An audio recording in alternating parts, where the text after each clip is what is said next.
اب گزشتہ سال درآمد کی گئی چینی میں سے 1,08,000 میٹرک ٹن برآمد کرنے کی بھی منظوری دی گئی. کہا یہ گیا تھا کہ پاکستان میں چینی وافر مقدار میں موجود ہے اور اس کے اثرات جو ہیں عام آدمی تک نہیں پڑیں گے، نہ ہی اس کی قیمتیں زیادہ ہوں گی. ہم لاہور سمیت مختلف شہروں میں یہ دیکھ رہے ہیں کہ جو اس وقت فی کلو چینی ہے وہ 160 روپے کلو سے زیادہ میں دستیاب ہو رہی ہے. پرابلم یہاں پر یہ ہے کہ یہ خالی صرف حکومت کا مسئلہ نہیں رہا ہے، ماضی میں بھی تمام حکومتیں اس میں برابر کی شریک دار رہی ہیں، چاہے پاکستان تحریک انصاف کی حکومت 3 سال کی ہی کیوں نہ رہی ہو. لیکن کیوں قادر مندوخیل صاحب، پہلے چینی کو ایکسپورٹ کر دینا، پھر چینی کو امپورٹ کر دینا، اور اب پھر دوبارہ سے سوچا جانا کہ چینی کو ایکسپورٹ کرنا، حکومت اپنی نااہلی کے کتنے مظاہرے کرے گی؟ مطلب آپ ان تمام چیزوں سے تنگ اور پریشانی ہوتی ہے اتحادی کی حیثیت میں؟ آپ نے بات کی تھی چینی کی، یقیناً یہ چینی کے تو یہ ساری داستانی آتی رہتی ہے، کبھی امپورٹ ہوتا ہے، کبھی ایکسپورٹ ہوتا ہے.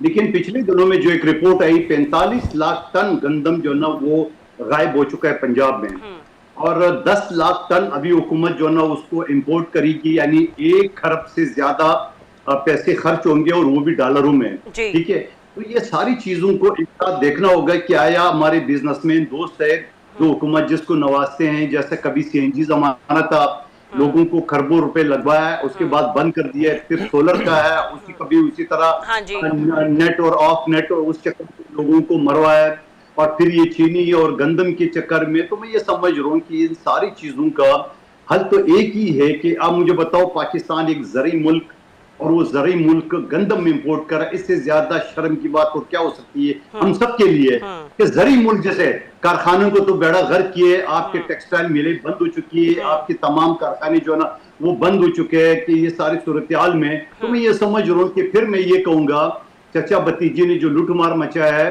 کہ پنجاب میں 17 موٹر وے سینٹرل پنجاب میں بنا ہے، پورا سندھ جو آپ کو 70% ریونیو پاکستان کو ہوتا ہے، ایک بھی موٹر وے نہیں ہے.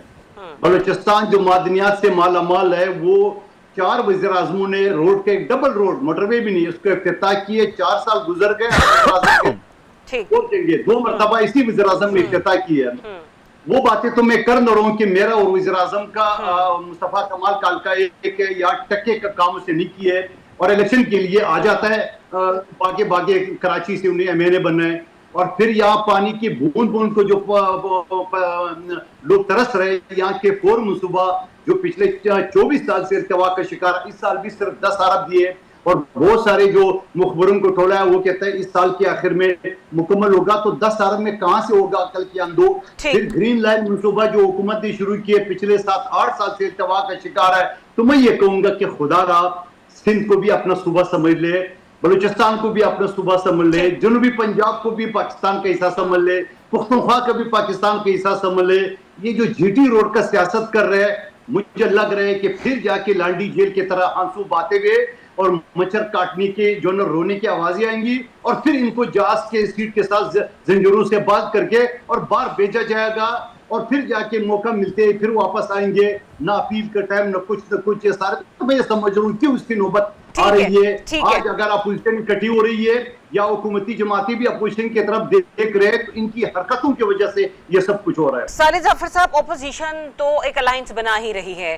آپ کو لگتا ہے کہ حکومت اگر اسی قسم کے فیصلے لیتی رہی، کبھی امپورٹ کبھی ایکسپورٹ، یہ کہنا عوام کو کہ ہم قیمتیں نہیں بڑھائیں گے، لیکن پھر قیمتیں بڑھ بھی جاتی ہیں، بڑھتی ہیں تو مارکیٹ میں پھر کنٹرول بھی حکومت کا قائم نہیں رہتا، عنقریب یہ عوام کو بھی اپنے خلاف متحد کر دیں گے اور احتجاج کے لیے پھر عوام بھی سڑکوں پر ہوگی؟ جو چینی کا معاملہ ہے یہ کوئی آج کا نہیں ہے، یہ کم از کم پچھلے 3 دہائیوں سے 30-35 سال سے اس کا مسئلہ چلا آ رہا ہے.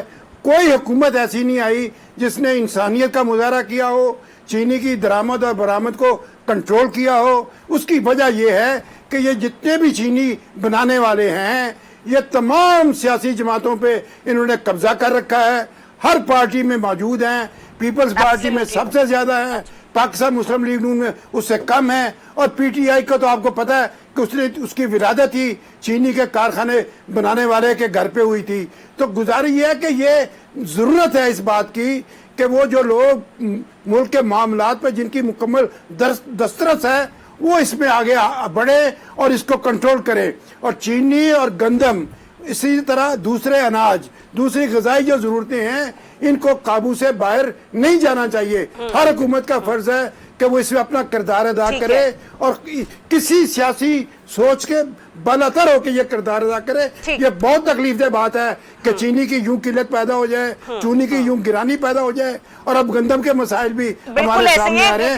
یہ بالکل خوش آئند نہیں ہے, یہ خوش آئند نہیں ہے. اس کے ابھی تک معاوضے جو ہیں وہ بیچارے کسانوں کو ملے نہیں. رانا صاحب اور یہ پنجاب میں نہیں ہے, یہ سندھ میں بھی مسئلہ ہے, یہ سارے ملک میں مسئلہ ہے. بالکل گندم کے حوالے سے تو پنجاب, سندھ, بلوچستان کے بھی تمام صوبوں نے گندم درآمد کرنے کا فیصلہ کر لیا ہوا ہے. رانا صاحب, ہم محسن نقوی صاحب پہ تو بڑی تنقید کرتے ہیں کہ وہ ہیں تو وزیر داخلہ لیکن وہ دوسرے کاموں میں جو ہے نا ہمیں اپنی انٹرونشن یا اپنے انپٹ دیتے ہوئے نظر آتے ہیں. اب اسحاق ڈار صاحب جو ہیں وہ وزیر خارجہ, لیکن جب چینی کا مسئلہ آتا ہے سر وہ ہر اہم بیٹھک کا حصہ ہوتے ہیں, تمام چیزیں ڈیسائیڈ کرتے ہیں. مطلب اپنے ڈومین سے جب آپ نکل کر کام کریں گے تو پھر میرے خیال میں اسی قسم کے مسئلے مسائل پیدا ہوں گے. چینی کا بحران کو آج کا نہیں ہے. ایوب خان کے خلاف جو تحریک شروع ہوئی تھی نا وہ چینی سے شروع ہوئی تھی. سب سے پہلے چینی کے اوپر لوگ باہر نکلے تھے ایوب خان کے خلاف, جس کے بعد پھر مومنٹم بنا تھا. ٹھیک ہے نا, تو یہ چینی مافیا آج سے پاکستان کے اوپر قابض نہیں ہے. یہ from the 60s, even from the beginning of. Rana صاحب یہ جو درآمد برآمد والا معاملہ ہے نا یہ 35 سال سے چل رہا ہے. نہیں سر, میں کچھ اور کہہ رہے ہیں.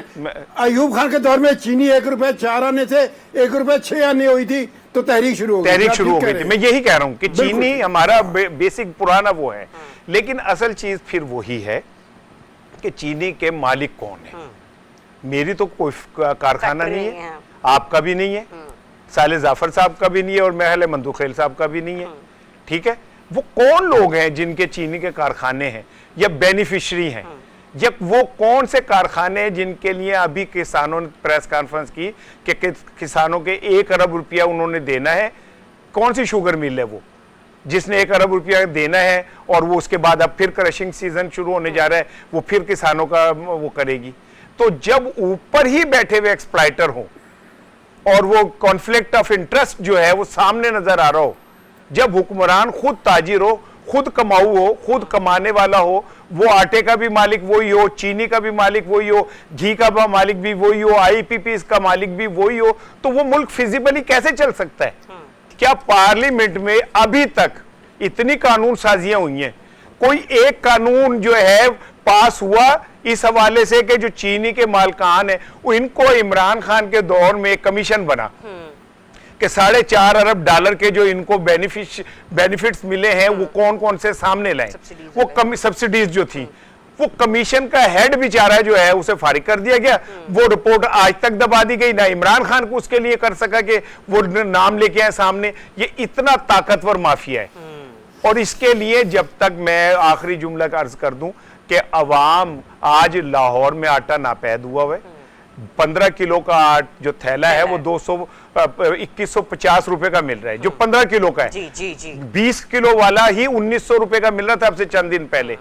تو جو ہم سب پنجاب کی ماں ہیں مریم صاحبہ, ان کے اپنے شہر کا عالم یہ ہے کہ غریب آدمی جس نے 2 روٹیاں کھانی ہو اور وہ 5 ہو تو 2000 روپے کا روز کا تو آٹا کھانا ہے, اس نے کہاں سے لے کے آئے گا وہ 2000 کا آٹا؟ تو میں تو یہی کہوں گا مریم صاحبہ سے, مریم صاحبہ آپ سب کی ماں ہیں, خدا کا واسطہ ہے, یہ آٹے کے چینی کا بحران تو چھوڑیں, یہ جو لاہور میں آٹے کا بحران ہے اس کی طرف توجہ دیں میم.